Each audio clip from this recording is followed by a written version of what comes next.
Salut les amis, j'espère que vous allez bien. Si vous aimez bien le Paris Saint-Germain, c'est certain que vous êtes une fois encore déçu des performances de nos joueurs.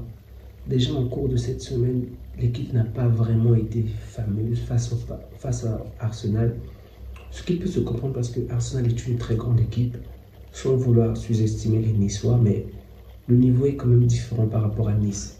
Et aujourd'hui, on assistait à une première période vraiment soporifique de la part du Paris Saint-Germain. Et là, je mâche mes mots, vraiment je mâche mes mots. Parce que la première période était vraiment catastrophique. Vraiment, on pouvait laisser l'équipe de Luis Enrique jouer pendant une semaine. Cette équipe ne marquerait pas. Cette équipe, en fait, n'apporterait rien de réellement concret. À quoi ça sert de garder la balle tout le temps lorsqu'à la moindre perte, l'adversaire peut vous tuer, l'adversaire peut mettre fin au match. Si aujourd'hui, l'équipe niçoise marquait 2 buts ou 3 buts en première période, ça n'aurait choqué personne, vraiment personne, parce que le Paris Saint-Germain n'a vraiment pas existé.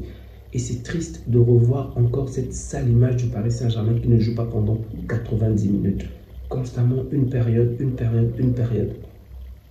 Autrefois, ça pouvait même se comprendre parce que même lorsque l'équipe n'était pas bonne, à la fin, l'équipe gagnait. Okay? On avait de grands talents, des joueurs avec des capacités nécessaires pour faire la différence par eux-mêmes. Aujourd'hui, on a une équipe peut-être pas composée de grandes stars, mais même lorsque le match est complexe, l'équipe ne parvient pas à gagner. Et ça, c'est difficile. Pendant le mois d'août, le Paris Saint-Germain roulait assez bien sur les adversaires, mais il n'y avait qu'un seul match. Et là, on le voit.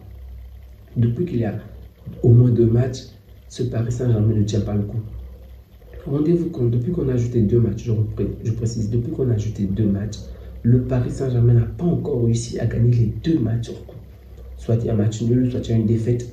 Le Paris Saint-Germain ne parvient pas. Même lorsque ce sont 2 matchs du championnat, le Paris Saint-Germain ne s'en sort pas. Alors qu'ailleurs, on voit des équipes gagner. On voit le Real gagner 2 matchs sur 2.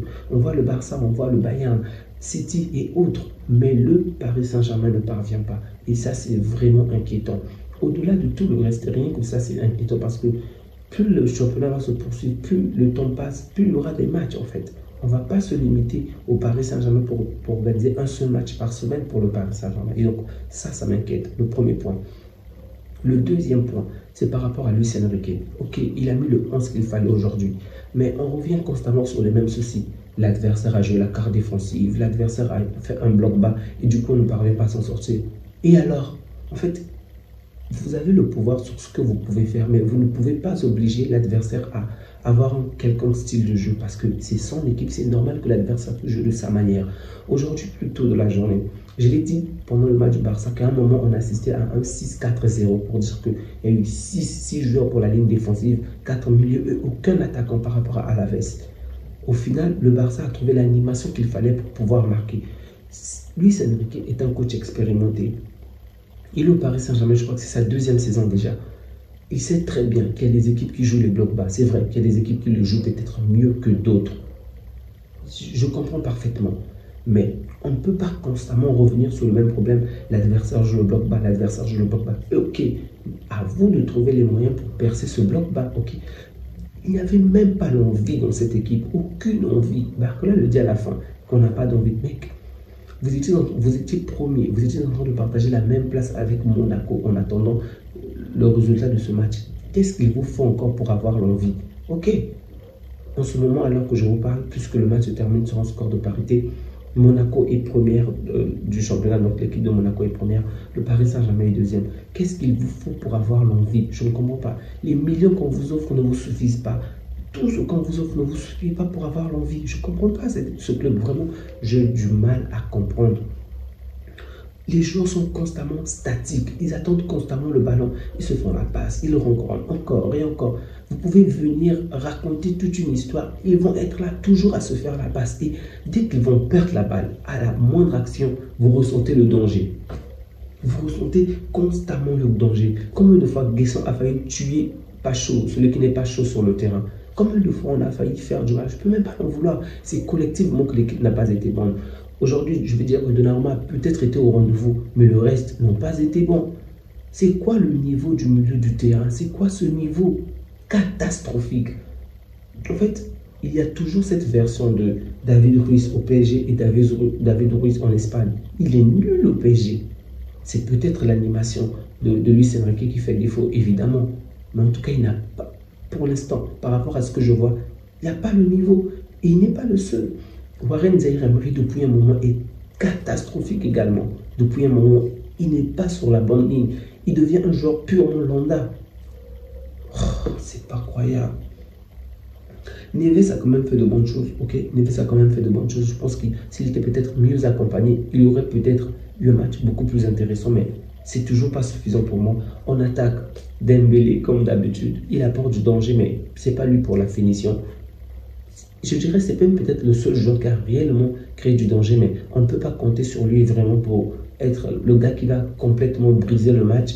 Mais bon, au moins il fait le taf. Il fait un tout petit peu le taf comme on peut s'y attendre. Et je pense que le PSG manque vraiment de profondeur de banc parce que si votre meilleur buteur ou votre meilleur joueur d'être Dembélé, il y a quand même un problème parce que sur une courte durée, ok ça va, mais sur une longue durée, sachant que ce n'est pas un joueur qui va énormément faire de grandes stats, vous aurez un problème de but, ok, parce que c'est bien de dribbler, c'est bien d'effacer les joueurs, c'est bien de déstabiliser l'adversaire, mais si à la fin vous ne marquez pas, il y a un souci.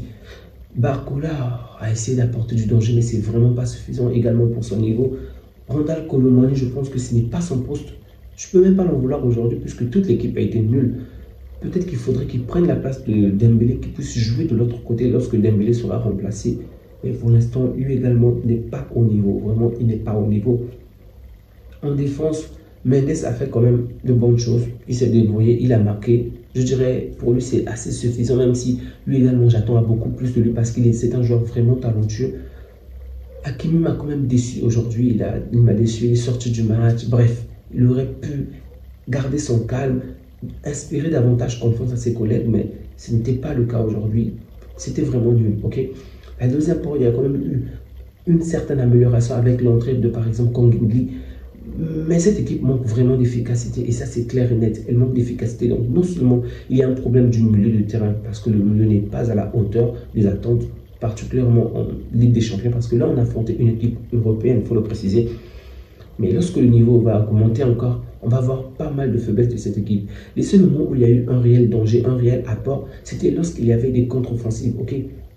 Donc pour dire que finalement, ce jeu de possession n'apporte pas un énorme danger, mais lorsqu'il faut par exemple contre-attaquer, il y a le réel danger. Alors Luis Enrique devrait adapter davantage son style à cela en fait, parce que ta possession ne marche pas et dès que ton équipe perd la balle, il y a carrément du danger dans ta surface. Tandis que lorsqu'il y a des contre-attaques, on voit clairement que les intentions claires de ton équipe, fais en sorte qu'il s'améliore dans ce point, fais en sorte qu'il soit plus fort offensivement, fais en sorte que ces joueurs-là qui ont deux pieds gauche, deux pieds droits, parviennent à faire la différence avec le peu de ballon. Rendez-vous compte que le Paris Saint-Germain est, là je parle des 5 grands championnats, pas juste de la Ligue 1. Okay? Donc parmi les grands clubs, le Paris Saint-Germain est l'un des clubs les moins efficaces.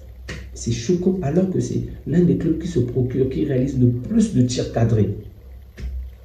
C'est choquant, c'est vraiment choquant. Alors que quelques temps dans la journée, je parlais d'une équipe très offensive qui marque quand même pas mal de buts cette saison, principalement le Barça. Là, j'ai vraiment une contre-performance de cela. Bon, ma déception est grande, ok, parce que par rapport à la débat, par rapport à ce qui s'est fait contre Arsenal, je m'attendais vraiment à un sursaut d'orgueil de la part de ces joueurs, mais une fois encore, on nous a pondu une première période ennuyeuse, vraiment. Une deuxième période assez correcte, mais le Paris Saint-Germain ne parvient pas à faire la différence, et c'est ça le souci, ok, c'est ça le souci, parce que autant les superstars, on disait qu'il y avait beaucoup de superstars, et on disait qu'il y avait beaucoup de joueurs qui peut-être n'étaient pas à fond dans ces clubs, mais ces joueurs-là parvenaient à faire la différence par eux-mêmes. Aujourd'hui, on voit très bien le manque de talent, ok, le manque de capacité. En fait, le club devient pratiquement lambda, ok. On a en face de nous un PSG qui devient comme un club lambda de ce championnat. On ne fait plus trop rêver, il n'y a plus ces actions qui te font, en fait, où tu peux sursauter de joie, c'est vraiment triste. Bref. J'espère que le mercato, ils vont faire un meilleur mercato déjà. Luis Enrique qui disait qu'il avait un très bon effectif. J'ai hâte de voir ce qu'il va faire pendant son mercato parce qu'il y a pas mal de joueurs qu'il faudrait peut-être acheter, pas mal de doublures qu'il faudrait avoir parce que ce club-là, cet effectif-là, vraiment m'inquiète. Et m'inquiète non seulement pour la Ligue 1, je pense que ça pourrait encore aller. Ok, c'est juste une petite sonnette d'alarme, mais je pense qu'on va quand même se reprendre. Mais pour l'Europe, je pense que ça sera compliqué, vraiment compliqué. Les amis, on va s'arrêter là. Donc, je vous souhaite une agréable soirée. Prenez soin de vous ainsi que des vôtres et que Dieu vous garde. Ciao.